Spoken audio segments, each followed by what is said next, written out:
Path 20. The Hermit.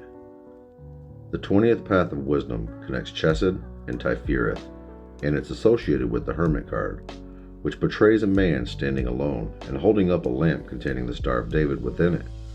His head is bowed, demonstrating that he is humble, and his body and staff are in a straight and narrow position, alluding to the straight and narrow path of the Lord. For the gate is narrow, and the way is hard that leads to life, and only a few find it. Matthew 7:14.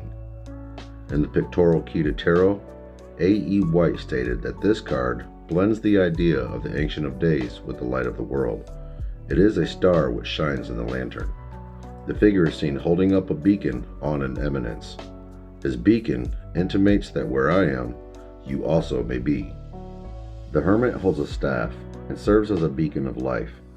The staff and Star of David suggest that the Hermit is a representation of Moses, but the biblical references A.E. White provided are associated with the Messiah. Jesus spoke to them saying, "I am the light of the world.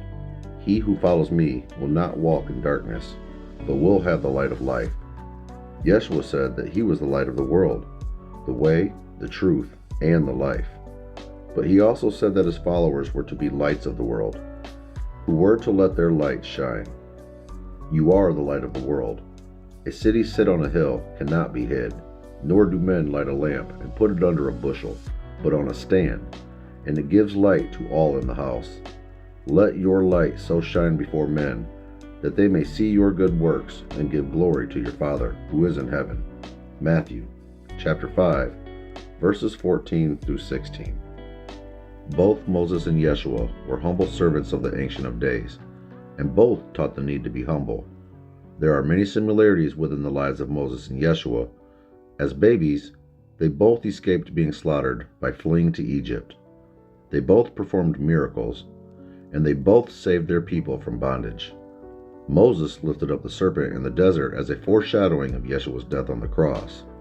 They were both leaders and beacons who led people to God. After killing an Egyptian and fleeing Egypt, Moses was alone in the desert, and being alone in the desert is where the angel of the Lord appeared to him in the burning bush. Moses was alone when he met with God, and was alone with God during the 40 days he spent in the cloud on the mountain. After Yeshua was baptized, he went into the desert for 40 days and was tempted by the devil, and afterwards, angels ministered to him. Being alone with God in one's prayers or contemplation is an important aspect of one's spiritual development. Moses led his people out of Egypt, and as the light of the world, Yeshua leads his followers to God and has gone ahead to prepare a place for them. On the Kabbalah, the Hermit card is on the path connecting Chesed, which is mercy and covenant, and Tifereth, which is beauty and majesty. It connects the salvation of God with the mercy and loving kindness he offers to those in a covenant with him. After freeing them from their bondage in Egypt, God made a covenant with the Hebrew people that if they obeyed his precepts, they would be his people and a holy nation of priests. The covenant with Moses was through the blood of oxen, but the new covenant with Yeshua was through his own blood.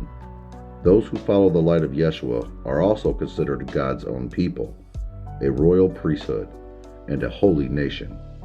This path of the Kabbalah is associated with the Hebrew letter Yod, which means hand or finger, and refers to the hand or finger of God. When Moses performed miracles against the magicians of Egypt, the magicians said to Pharaoh, "This is the finger of God." The 10 Commandments were written on tablets of stone by the finger of God, and Yeshua cast out demons by the finger of God, and then sat down at the right hand of God. The Tetragrammaton is the 4-letter name of God, YHVH, which was first used by Moses in Genesis chapter 2, verse 4. The Yod represents God, and the shape of the Yod is incorporated into all other Hebrew letters, just as God is visible within all his creation. The Yod is the atom or spirit of the Hebrew consonants. The Yod comprises 3 parts. The upper left points to God in heaven. The bottom right points to the earth, and the center holds the parts together in unity. This symbolism is found throughout the tarot, beginning with the Magician card, which has one hand pointing toward heaven and the other pointing toward the earth. According to the 32 paths of wisdom, the 20th path is the intelligence of will, and is so called because it is the means of preparation of all and each created being.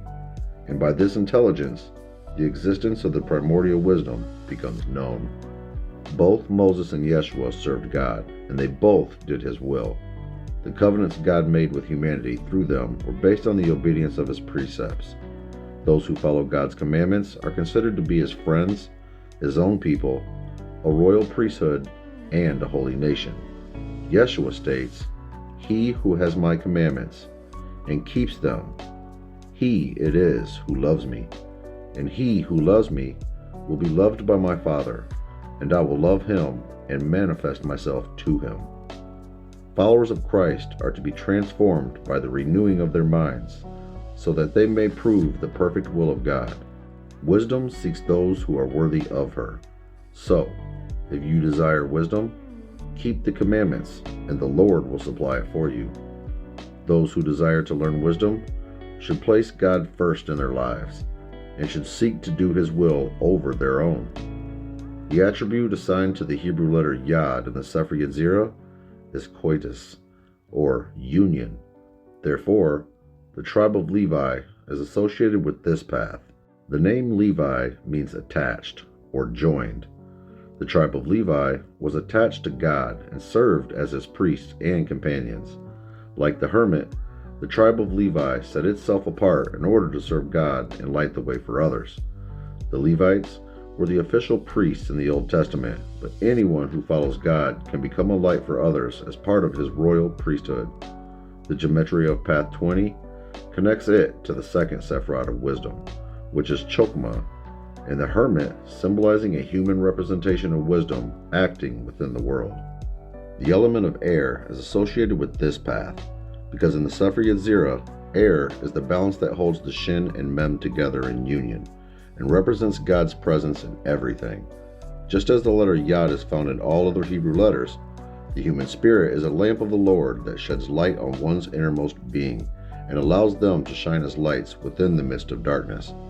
The Hermit card reflects the need to set oneself apart for God, to join in a covenant with Him, and after learning wisdom, one should serve as a light to others, which Yeshua said is the greatest commandment.